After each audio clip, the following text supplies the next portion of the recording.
Assalamualaikum warahmatullahi wabarakatuh. Perkenalkan, nama saya Rista Fauzi Ningtyas, Eskep Nurse MKep, dosen dari Fakultas Keperawatan Universitas Airlangga dari program studi S1 Keperawatan. Nah, pada video kali ini saya akan menjelaskan terkait dengan kesehatan lingkungan. Nah, kesehatan lingkungan ini sangat terkait dengan kesehatan dari masyarakat, sehingga perawat sangat perlu untuk mengetahui, memahami ya terkait dengan materi ini agar dapat memberikan intervensi yang sesuai untuk masyarakat. Nah, untuk lebih lengkapnya, mari kita simak video saya di sesi berikutnya. Tujuan pembelajaran pada materi hari ini, yang pertama adalah peserta ajar mampu menjelaskan konsep dari kesehatan lingkungan, kemudian mampu menjelaskan permasalahan yang muncul pada lingkungan, kemudian mampu menjelaskan program pemerintah untuk mengatasi permasalahan lingkungan. Nah, di Indonesia ini peningkatan jumlah penduduk dan juga industrialisasi menyebabkan beberapa dampak ya yang negatif ya, yaitu khususnya pencemaran pada lingkungan. Untuk pengelolaan sampah di Indonesia masih menjadi masalah utama bagi kesehatan lingkungan. Data SBI atau Sustainable Waste Indonesia, sebanyak 24% sampah di Indonesia masih tidak terkelola. Dari sekitar 65 juta ton sampah yang diproduksi tiap harinya, sekitar 15 juta ton dia akan mengatori ekosistem dan lingkungan karena tidak dapat ditangani dengan baik. Nah, sedangkan 7% sampah bisa didaur ulang dan 60% sampah hanya berakhir di TPA atau tempat pembuangan akhir. Nah, salah satunya adalah air limbah rumah tangga. Nah, air limbah rumah tangga ini merupakan sumber utama dari pencemar badan air di daerah perkotaan. Dan diperkirakan 50-75% dari beban organik sungai berasal dari limbah rumah tangga. Ditambah dengan adanya industri di daerah perkotaan juga akan mempengaruhi dari polusi udara. Untuk pencemaran lingkungan tersebut itu akan memunculkan berbagai permasalahan kesehatan, khususnya gangguan pencernaan, pernafasan, dan penyakit lain yang dibawa oleh faktor penyakit tertentu. Nah, oleh karena itu perlu ada upaya untuk meningkatkan kualitas hidup masyarakat melalui pemberdayaan khususnya pada kesehatan lingkungan melalui komunitas. Untuk kesehatan lingkungan sendiri sebenarnya diatur dalam PP nomor 6 tahun 2014 tentang kesehatan lingkungan. Pengaturan kesehatan lingkungan bertujuan untuk mewujudkan kualitas lingkungan yang sehat baik dari aspek fisik, kimia, biologi, maupun sosial yang memungkinkan setiap orang mencapai derajat kesehatan yang setinggi-tingginya. Kesehatan lingkungan adalah upaya pencegahan penyakit dan atau gangguan kesehatan dari faktor risiko lingkungan untuk mewujudkan kualitas lingkungan yang sehat baik dari aspek fisik, kimia, biologi maupun sosial. Menurut WHO pada tahun 2005, kesehatan lingkungan merupakan suatu keseimbangan ekologi yang harus ada antara manusia dengan lingkungan agar dapat menjamin keadaan sehat dari manusia.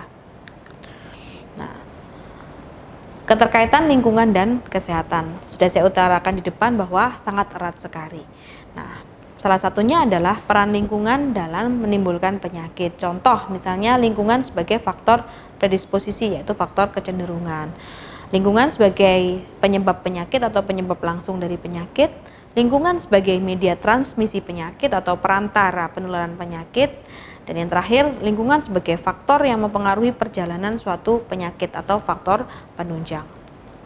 Nah, klasifikasi kesehatan lingkungan yaitu penyediaan air minum, pengelolaan air, buangan dan pengendalian pencemaran, pengendalian pencemaran itu sendiri, kemudian pembuangan sampah padat, pengendalian faktor penyakit tertentu, kemudian pencegahan atau pengendalian pencemaran tanah oleh ekskreta manusia, hygiene makanan, termasuk hygiene susu, kemudian pengendalian pencemaran udara, pengendalian radiasi pada kesehatan kerja, pengendalian kebisingan, perumahan dan pemukiman, aspek kesehatan lingkungan dan transportasi udara, perencanaan daerah dan juga perkotaan, pencegahan kecelakaan, rekreasi umum dan pariwisata, serta tindakan-tindakan sanitasi yang berhubungan dengan keadaan epidemi, wabah, bencana alam, dan perpindahan penduduk. Untuk sanitasi dasar, nah sanitasi dasar sendiri yaitu sanitasi minimal ya, yang diperlukan untuk menyehatkan lingkungan pemukiman yang meliputi penyediaan air bersih, pembuangan kotoran manusia, jamban, pembuangan air limbah, dan juga pengelolaan sampah. Untuk penyediaan air bersih, nah air di sini memiliki keterikatan yang sangat erat dengan kesehatan. Apabila tidak diperhatikan, maka air yang dipergunakan masyarakat dapat mengganggu kesehatan manusia. Nah, untuk itu sangat dibutuhkan perawatan atau treatment khusus untuk menyediakan air bersih, dimulai dari pengambilan, kemudian penjernihan, ya, kemudian penyaluran sampai ke rumah-rumah.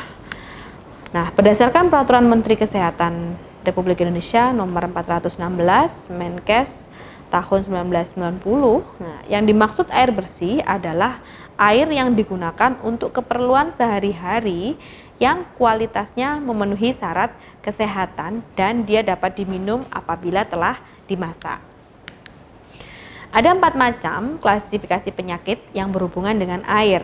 Yang pertama adalah waterborne disease, yaitu penyakit yang penularannya melalui air yang terkontaminasi oleh bakteri patogen dari penderita atau karier.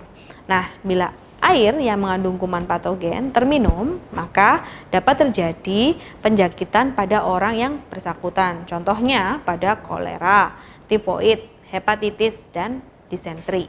Ya. Kemudian water-based disease, yaitu penyakit yang ditularkan air pada orang lain melalui persediaan air sebagai pejamu atau host perantara. Misal schistosomiosis. Ya.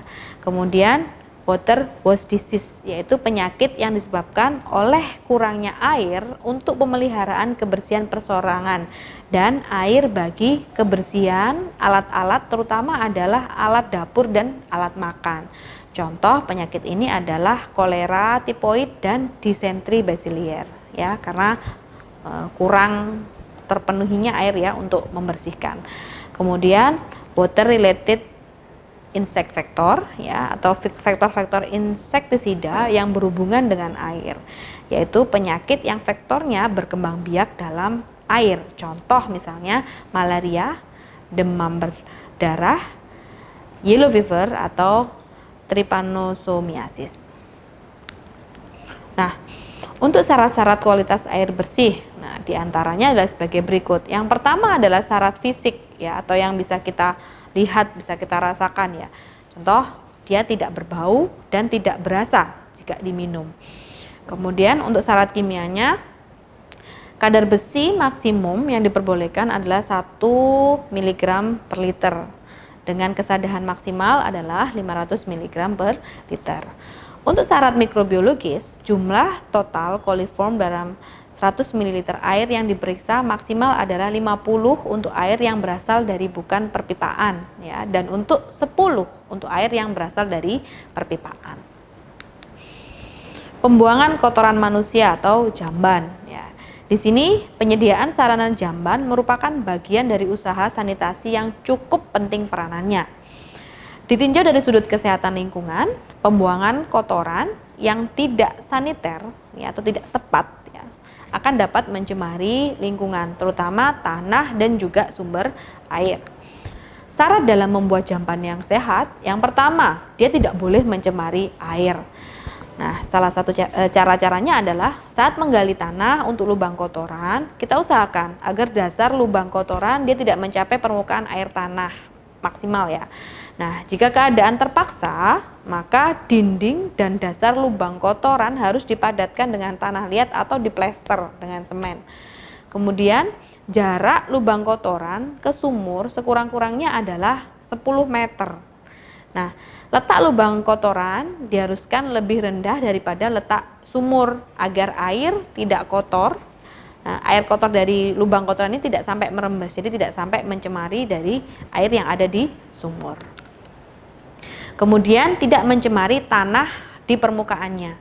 Nah, yang perlu diperhatikan ya, tidak buang air besar di sembarang tempat seperti kebun, pekarangan, dekat sungai, dekat mata air ya, atau di pinggir jalan. Kemudian jamban yang sudah penuh agar segera disedot untuk dikuras kotorannya atau dikuras, kemudian kotoran dapat ditimbun di lubang galian ya.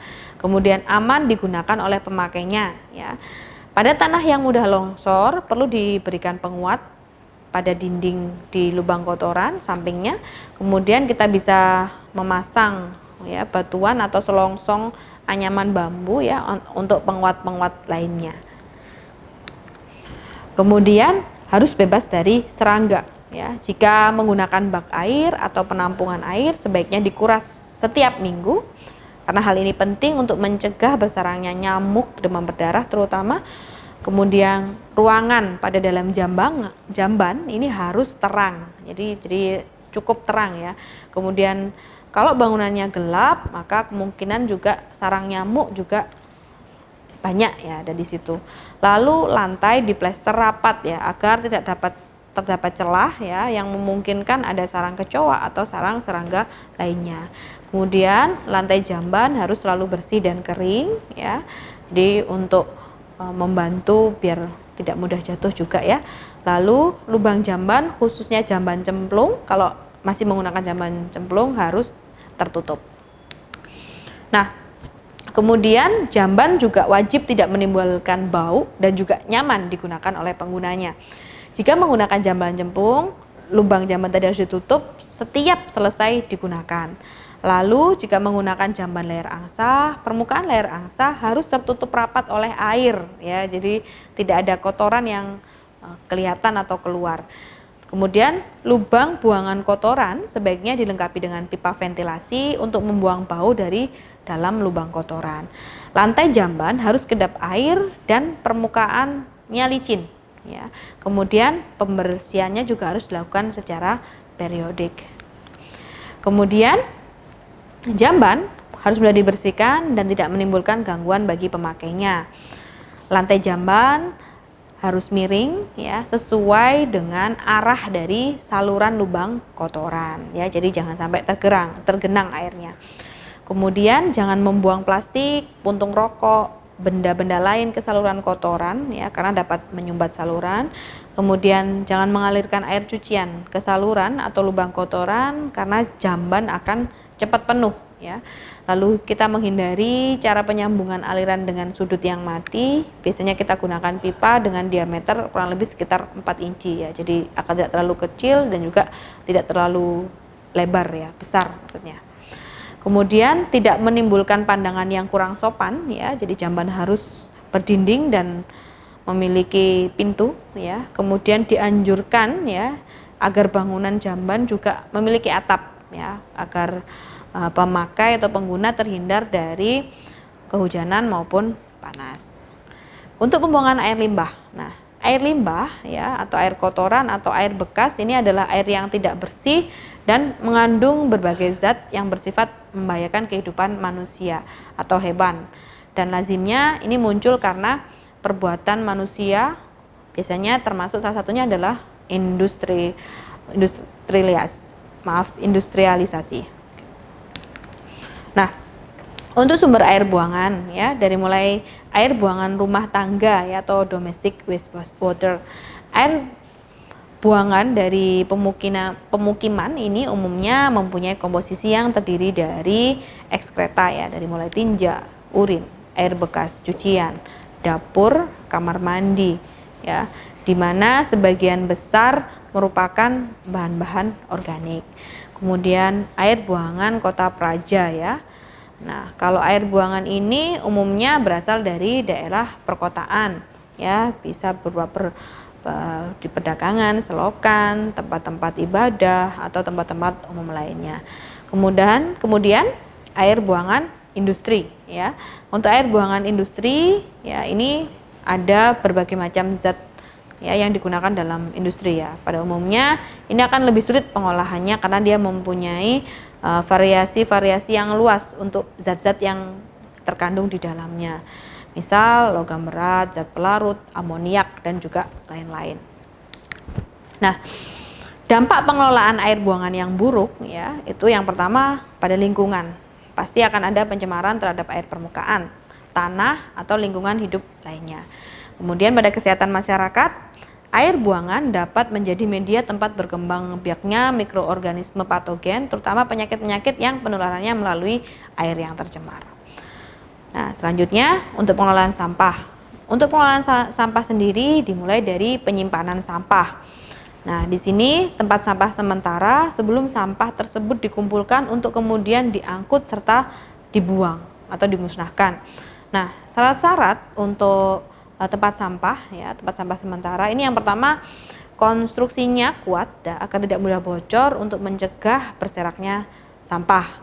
Kemudian yang kedua, dia harus mempunyai tutup ya.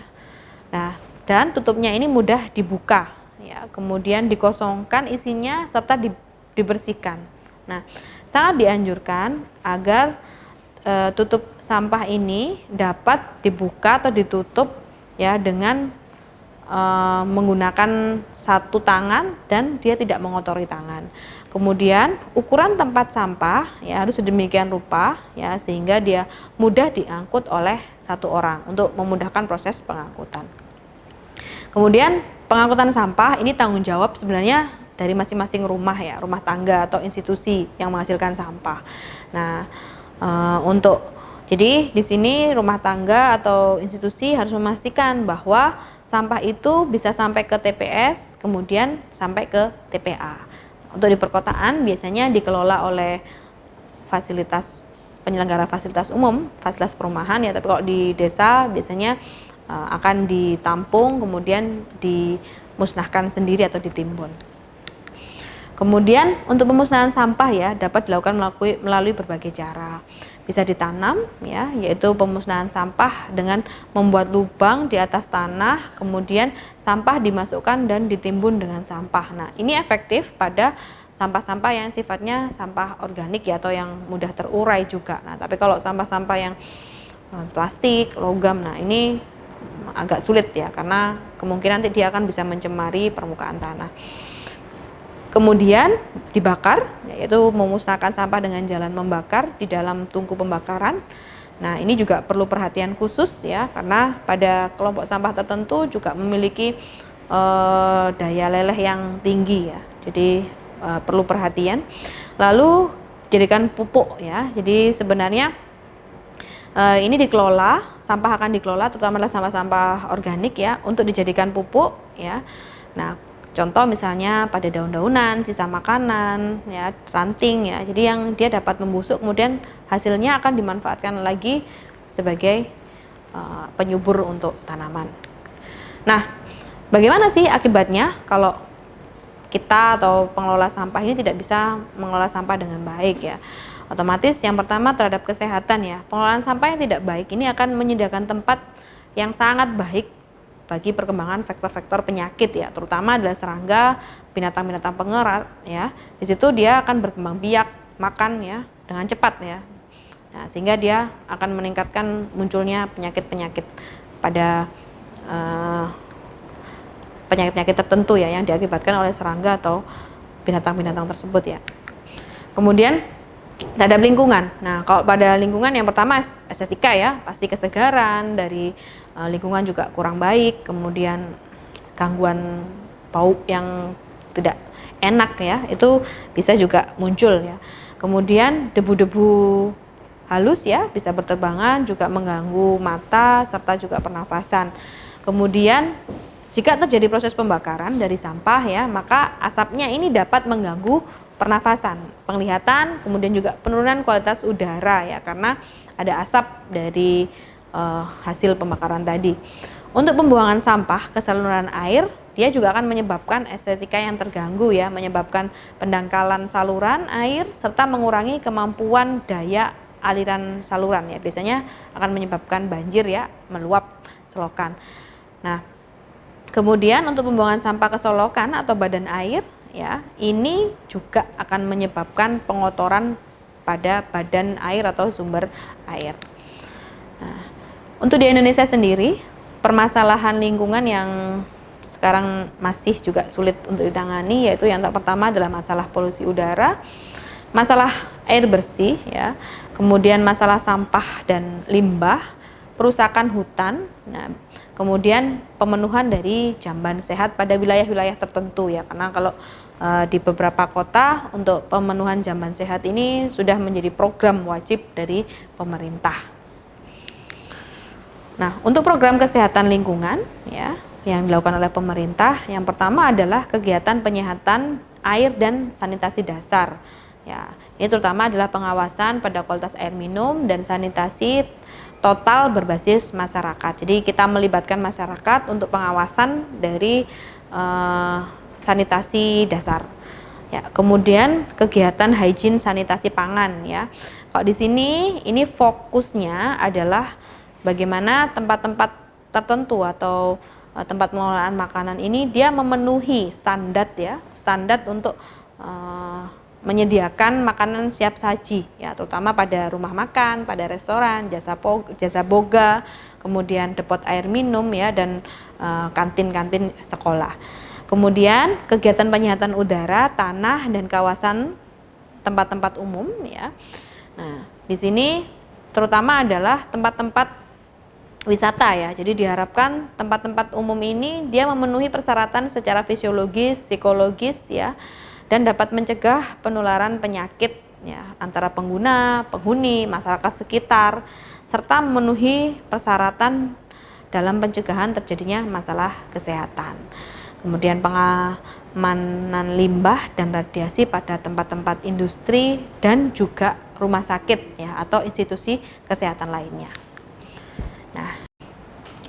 Nah, demikian paparan materi kali ini tentang kesehatan lingkungan. Bagaimana? Apakah sudah cukup jelas? Nah, untuk mengukur pemahaman Anda dapat mengisi soal post-test berikut ini. Nah, demikian, terima kasih.